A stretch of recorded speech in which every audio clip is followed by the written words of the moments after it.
Puff చాలా బాగుంది ఇక్కడ. లేఖ గారు మళ్ళీ మీతో మాట్లాడే అవకాశం వస్తుందో లేదో తెలియదు. అందుకే ధైర్యం తీసుకొని చెప్పేస్తున్నా. మీ జీవితంలో జరిగిందంతా నాకు తెలుసండి. మీ అనుమతి లేకుండా తెలుసుకున్నందుకు క్షమించండి. మీకోసం నేను ఎంత సమయమన్నా వెయిట్ చేయగలనండి, పర్వాలేదు.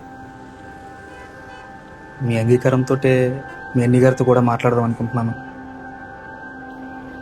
లేఖ గారు మీకు ఇష్టమైతే నా జీవితంలో ప్రతిరోజు మీ సంతోషం కోసమే వాడుతాను.